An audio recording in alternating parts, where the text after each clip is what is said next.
Welcome to HD Rare Coins, your ultimate source for rare coins, fascinating history, and the thrill of discovery. From legendary pennies to hidden gems, we explore the world of numismatics one amazing coin at a time. In the quiet hum of the late 1970s, as disco music echoed through radios, the Star Wars phenomenon continued to capture imaginations, and America was redefining itself after the tumultuous years of Vietnam and Watergate. A small silver coin was being struck in the heart of Denver, Colorado. It was just a dime, only 10 cents, light enough to forget in your pocket, common enough to overlook. But this particular coin, minted in 1979 and marked with a subtle little D under the torch, would, over time, rise far beyond its humble face value. The 1979 D. Roosevelt dime was, in many ways, like millions of others. It bore the familiar profile of President Franklin D. Roosevelt, a symbol of strength, leadership, and recovery. Chosen for the dime after his death in 1945 due to his connection to the March of Dimes and his efforts to combat polio, Roosevelt's image had long graced the coin. By the time 1979 rolled around, Americans were used to seeing his face on dimes. It was ordinary. Routine. A background detail in their daily lives, but not all dimes are created equal. To understand why one of these coins, just one, could be worth a jaw-dropping $133,000 today, we have to look beneath the surface. Not just at the coin's metal, but at the moment in time it represents, the precision, or lack thereof, in its minting, and the decisions of collectors, graders, and experts decades later.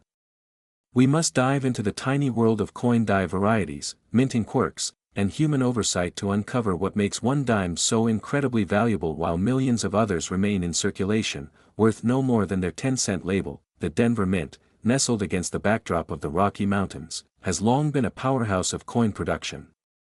In 1979 alone, it struck over 390 million dimes. Amid such mass production, anomalies happen, some minute, some glaring, and some, unknowingly at the time, historic. Among this flood of coins, a few bore subtle distinctions. One of them, minted with remarkable precision and in pristine condition, would later stun numismatists with its near-perfect preservation and elusive details. Imagine holding such a coin, light, cool metal resting in your palm. You turn it over, slowly, watching the light dance across its ridged edge and the sharp, raised relief of the torch, olive branch, and oak leaves. The Latin motto, E pluribus unum, etched between them. The coin glints, nearly untouched by time, with lustrous surfaces and razor-sharp details. This dime, seemingly ordinary, would go on to become the stuff of numismatic legend, not because of a dramatic error, like a missing mint mark or a double strike, though those are certainly sought after, but because of its sheer perfection. This 1979 D. Roosevelt dime reached the highest pinnacle a modern coin can attain, a flawless mint state 68 FB, full bands, grading, signifying not just preservation but excellence in the original strike. Its full bands designation means the horizontal bands on the torch's handle are fully defined and separated, a marker of an exceptional, crisp strike rarely achieved. The market noticed, collectors began paying attention. The Professional Coin Grading Service, PCGS, recognized the coin's rarity, and when one of these elusive specimens surfaced in an auction, it broke expectations, and records. As bids climbed into 5 figures, then 6, jaws dropped. What began life as a 10-cent coin now commanded a value most people would only dream of seeing in a single object smaller than a bottle cap, $133,000. It's a number that doesn't make sense, at first. How can a dime be worth more than a luxury car, more than some homes, more than college tuition? The answer lies in a combination of art, history, scarcity, condition, and above all, human passion. Coin collecting, or numismatics, is more than a hobby. It's a living museum, a space where stories are told not in books, but in metal. And sometimes, that story just happens to be worth over $100,000. In 1979, America stood on the edge of transformation. Inflation was high, the energy crisis lingered, and a new era of technology was emerging on the horizon. The country's coinage was also shifting, not in design, but in public perception. People were beginning to look more closely at the small objects they once ignored. Collectors, casual and professional alike, were realizing that the mint marks, finishes, and strike quality of even modern coins could carry immense importance. That year, the Roosevelt dime was produced at 3 mints, Philadelphia, Denver, and San Francisco. The San Francisco coins were intended as proofs, those mirror-finished coins carefully struck for collectors. The Philadelphia and Denver coins, by contrast, were for everyday circulation. While the proof coins received more attention initially, something unexpected was happening in Denver. There, among the 1979 D coins rolling off the presses, a very small number emerged that were nothing short of spectacular. These dimes weren't proof, but they gleamed with an unusual brilliance. Their edges were unusually sharp, their surfaces smooth and unblemished. And most crucially, the torch on the reverse side displayed the highly coveted full bands detail, clear, sharp, perfectly delineated. Only an expert eye would have caught it. To the average person, it was just a dime. Perhaps it went into a cashier's till. Perhaps it jingled in the pocket of a gas station worker or lay forgotten in the bottom of a purse. It might have even been spent on a cup of coffee, unnoticed for decades, but for the few that survived, untouched, uncirculated, and hidden away, greatness awaited. The grading process is the heart of what transforms an ordinary coin into a financial treasure. Coins are examined under magnification by professionals at agencies like PCGS or NGC. They are assessed for luster, strike, surface quality, and detail. On a scale from 1 to 70, even a score of 65 is considered excellent. A 68 is extraordinary. A 68 with full bands? That's almost unheard of for a modern circulated coin. These coins become legends, whispered about at coin shows, shared in hushed tones among collectors, and featured on front pages of numismatic magazines. The 1979 D. Roosevelt dime that sold for $133,000 did not merely benefit from scarcity, it benefited from perfection. It was a snapshot in time, frozen in metal, preserved as though it had been protected from the very air. That particular dime has become the ultimate pocket change jackpot. It ignited curiosity in people who had never thought about coins before. Suddenly, everyone wanted to check their change. News outlets reported on it. YouTube videos racked up views. Viewers examined the dimes in their cars, their kitchen drawers, their coat pockets, hoping for lightning to strike twice, yet this dime's journey to fame was slow. For decades, it remained mostly unrecognized. Even after it was graded and registered, its value didn't soar overnight.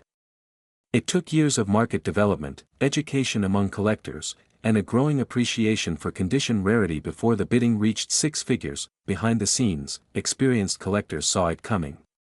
They knew that post-1965 U.S. coins, made of copper-nickel rather than silver, were gaining traction. No longer were these coins dismissed as too modern to be meaningful. A shift in numismatic philosophy was taking place. Modern coins could be rare, too, not by age, but by quality. The 1979 D dime proved it. It showed the world that with enough patience, knowledge, and maybe a little luck, an object as small and unassuming as a dime could change someone's life. Of course, not every 1979 D dime is worth 6 figures. Most aren't worth more than face value. But the story isn't about every coin. It's about the few. The precious few that escape the wear and tear of life, that survive perfectly intact, and that surface at just the right time in front of just the right eyes. That it's about what's possible when you combine history, rarity, and obsession. And for the person who once held that dime, whether they knew it or not, they were holding a treasure far beyond its size or shine. They held a piece of numismatic royalty. A piece of art struck from machinery.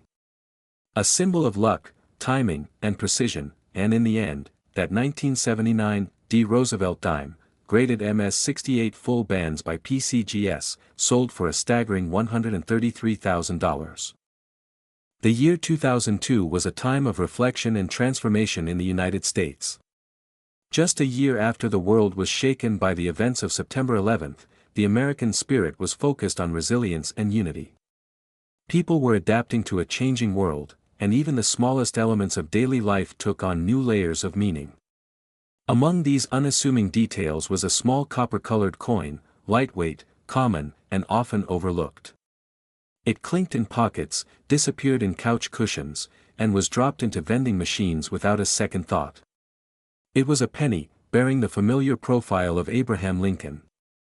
And yet, one of these pennies, struck in the heart of Denver, would become anything but ordinary. The 2002 Lincoln cent began its life like hundreds of millions of others, struck in vast quantities by machines designed for speed and efficiency.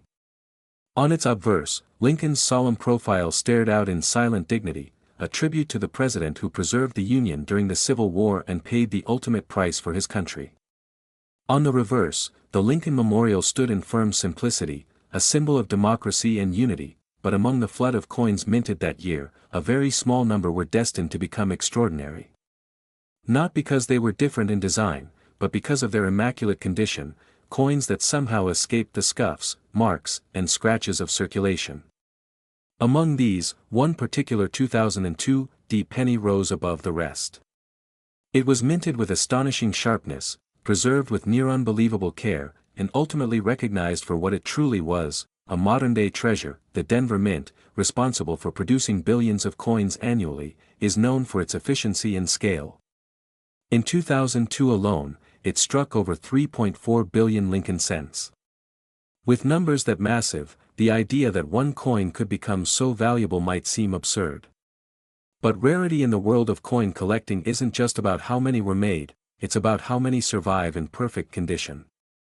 In the case of this penny, perfection was everything. Somewhere along the line, perhaps due to a flawless die, ideal striking pressure, and just the right conditions, this penny emerged with pristine surfaces, full details, and flawless luster.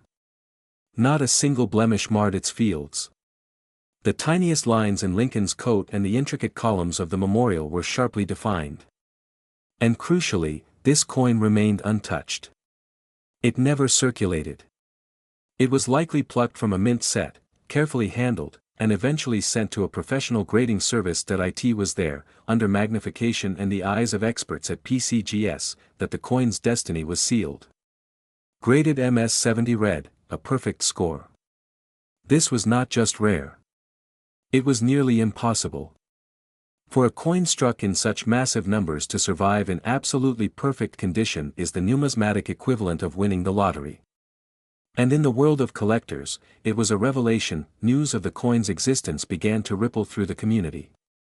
It was entered into auction, and as collectors realized what was on the table, bids began to rise. Slowly at first, then rapidly. What had once been a 1-cent coin was now being recognized for its true worth, not in monetary terms alone, but in terms of rarity, beauty, and the thrill of the chase. When the final hammer fell, the price stunned everyone. $143,000. It wasn't just a penny anymore, it was a legend. The kind of story that changes the way people see their change. The kind of story that makes you look twice at every coin you come across, because it's not just about the coin, it's about the journey. It's about how a piece of metal, struck at high speed in a busy mint, can become a symbol of perfection. It's about the possibilities that hide in plain sight, and how something so small can hold so much value, if only it's preserved, protected, and discovered at the right time. It's hard to imagine, really, how such a small coin could come to carry such a weight of fascination. After all, it was made for the most mundane of purposes, to be spent without thought, to be passed from hand to hand, and eventually vanish into the backdrop of commerce. But this one coin defied that fate. It defied scratches, grime, bending, even the common slip into circulation that spells the end for any coin's perfection. Instead, it survived in a state that numismatists consider almost mythical, untouched, untarnished, as if it had been frozen in time. That's the thing about the hobby of coin collecting. It's not just about money, it's about the thrill of rarity, the appreciation of art, the reverence for history. And sometimes, the most compelling stories come not from centuries-old gold coins or colonial-era silver, but from the modern mintings we all take for granted. The 2002 penny reminded the world that beauty can still be found in the everyday, that perfection can still slip through the cracks of a machine-driven system. But what makes the MS-70 red grade so special, so utterly transformative in value? To most people, a penny is a penny. They see Lincoln, they see a building, they see the words, "In God We Trust," and that's it. But to a trained eye, the tiniest details matter.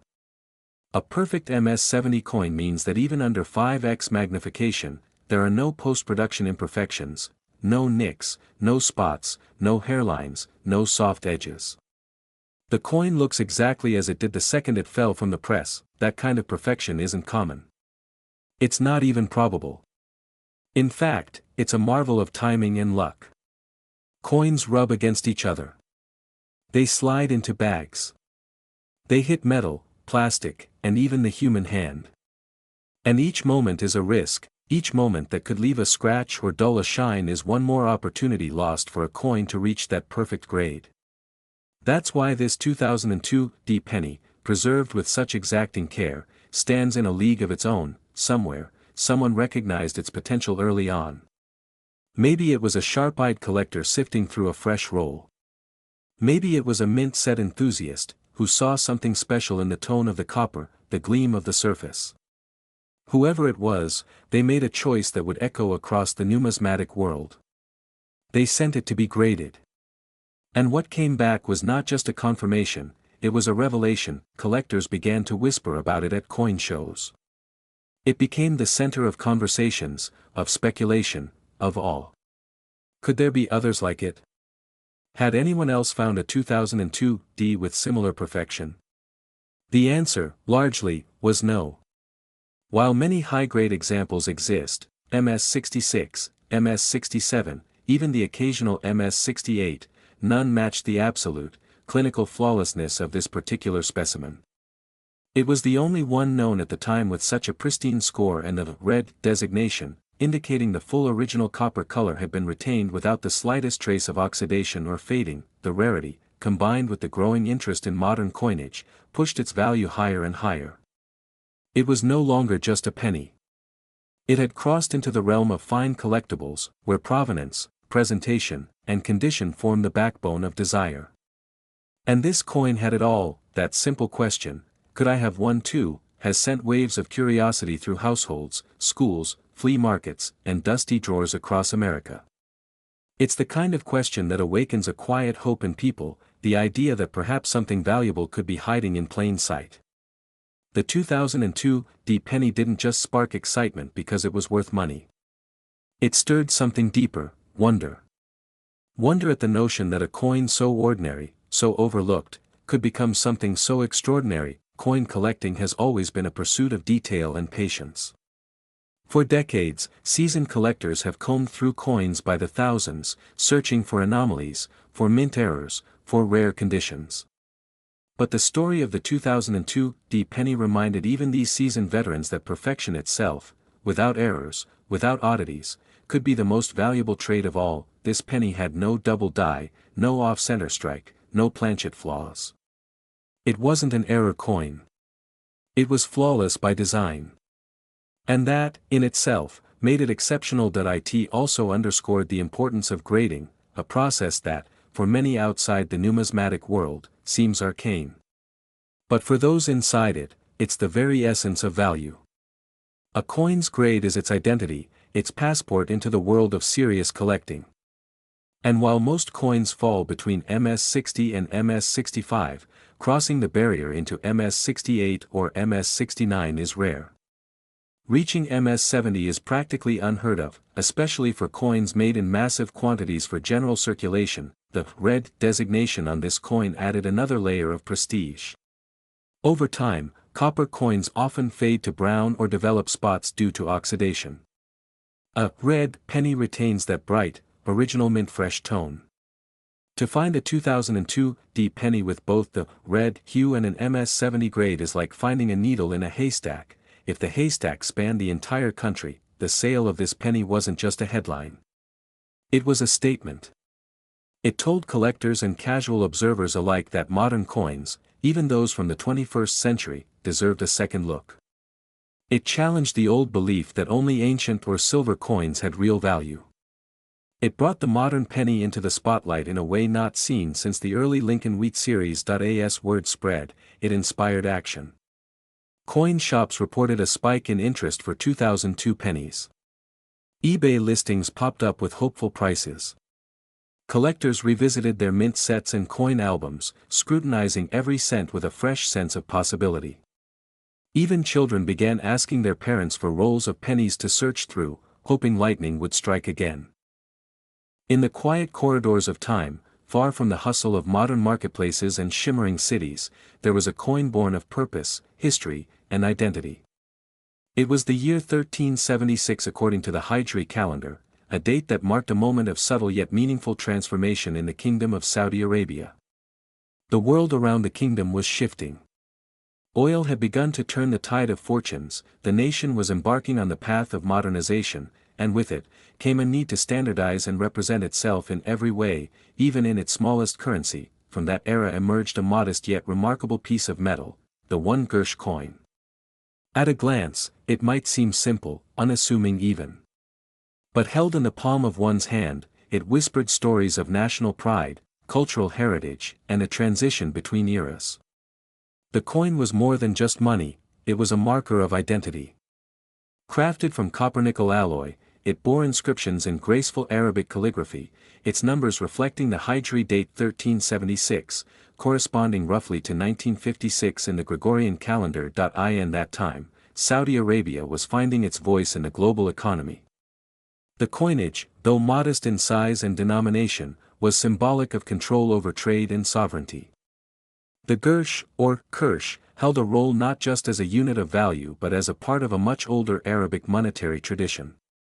To most who handled it, it passed through hands without thought, buying bread, dates, and small goods in desert markets or bustling souks. But to the eyes of a collector decades later, that same coin would be seen in an entirely different light. The minting process in Saudi Arabia during this period was not yet on the industrial scale of Western powers. Every die engraved, every planchet prepared, held traces of craftsmanship that gave each coin a character of its own. Some had sharp details in the calligraphy, while others bore light impressions or off-center strikes. These slight imperfections now act as distinguishing features, traces of the human touch in a mechanizing world, but among these coins, a few stood apart. There was one particular specimen of the 1376 Gersh that appeared flawless. Its edges were sharp, the surfaces untouched by circulation. Perhaps it had never been spent, resting instead in a commemorative box or tucked away by someone who intuitively sensed its importance. Over the decades, as hands exchanged coins and notes turned digital, that single Gersh remained frozen in time. Then, it was discovered that a collector in Europe, known for his passion for Middle Eastern numismatics, came upon this pristine 1376 Gersh during an estate auction. It was nestled among older coins, Ottoman, British, Indian, all relics of influence over the Arabian Peninsula. But this coin, modest and gleaming, seemed different. It spoke directly of Saudi Arabia's emerging identity, untouched and uncompromised. It was submitted to a grading service known globally for its stringent standards. When the results came back, the community was stunned that it received a near-perfect grade. Collectors knew instantly that this was more than a rare coin. It was a singular survivor, one of the few Gersh coins from that year to remain uncirculated and undamaged. It became the crown jewel of the collection, and soon, word spread across coin shows, online forums, and numismatic publications.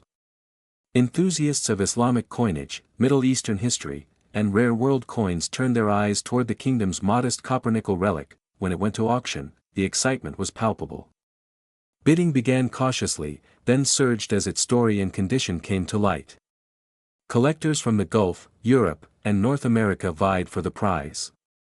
This wasn't just a coin, it was a time capsule, a flawless ambassador of a foundational period in Saudi history, and when the final bid was cast, the gavel fell with a shockwave. News of the sale traveled quickly.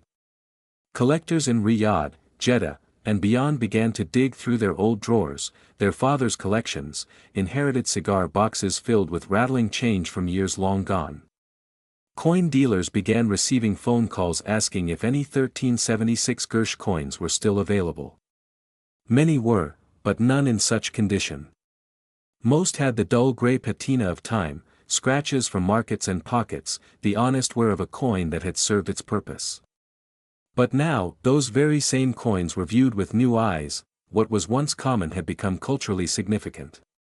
The value wasn't just in its metal or even in its perfect surface, it was in what it represented. That one Gersh coin had become a symbol of Saudi Arabia's emergence into its modern identity.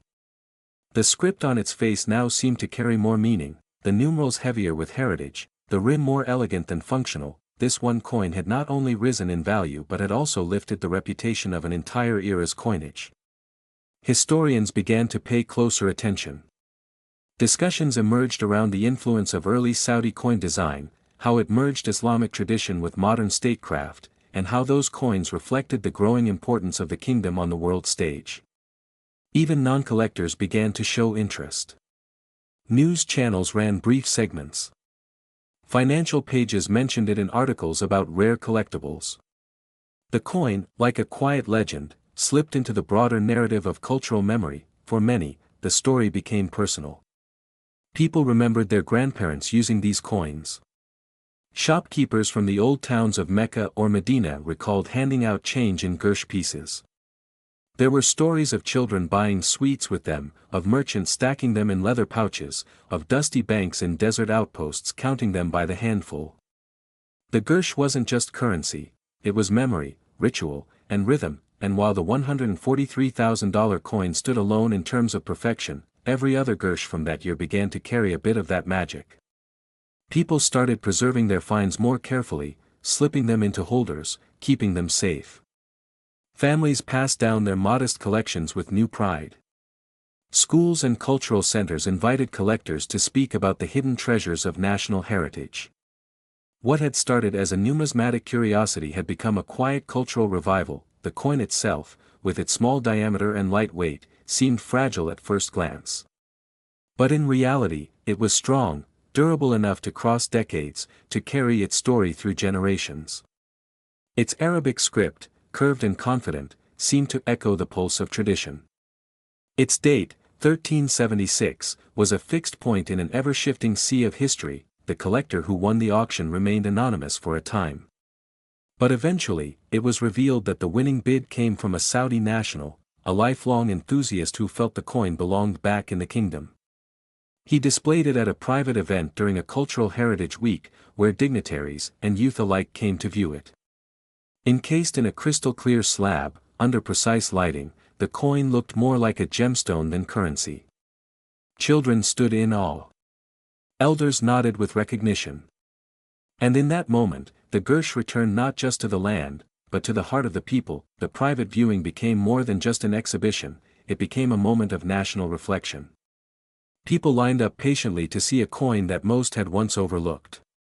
Schoolchildren, led by their teachers, studied it not for its metal content, but for the story it carried, the story of a nation rising from the sands with purpose and pride.